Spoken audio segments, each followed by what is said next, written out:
Have you ever known someone who's been the most incompetent employee ever, but they just so happen to be one of your best friends? I've had that particular predicament arise several times in my life, and I've experienced the brunt of the punishment that normally would be dealt to them as a result. Anyway, one of my first friends shall remain anonymous for the sake of his own reputation and sanity, as well as mine, but let's just call him Jake.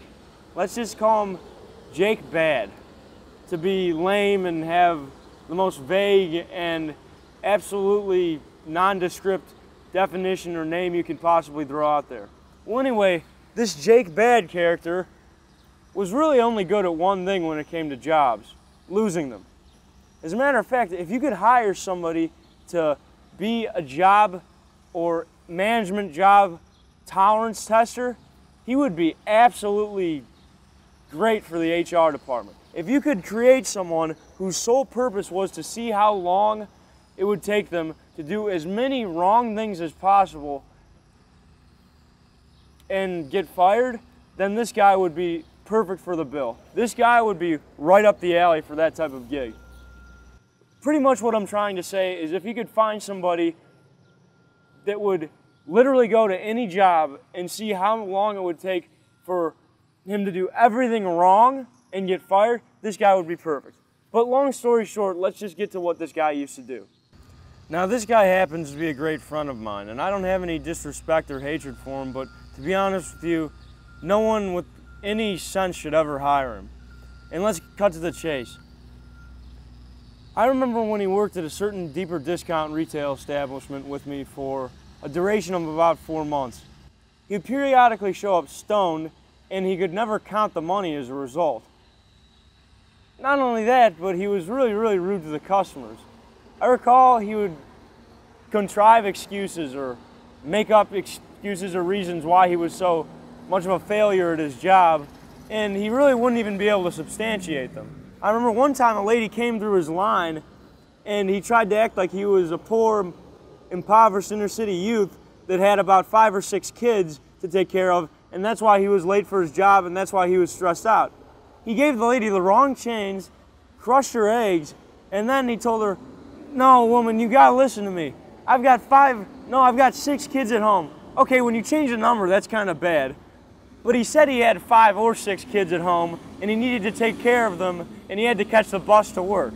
All of which weren't true because the guy hated kids and he regularly drove his dad's car, which is a pretty damn nice vehicle, to work, and had no types of problems with transportation or whatnot. But he claimed that he was on welfare and food stamps, even though that's impossible if you have gainful employment. So I really didn't know where he was going with that. Coincidentally, the same day he actually got fired because he flipped out at the lady after she refused to believe him.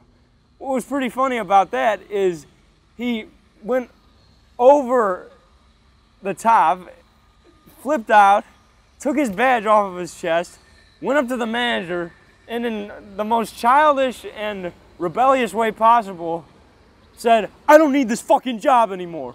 You can take this card and you can shove it up your ass." And then he took it and he threw it on the ground. And that was the end of his tenure at that discount retailer. Unfortunately, for the employer next door, they were an equal opportunity one.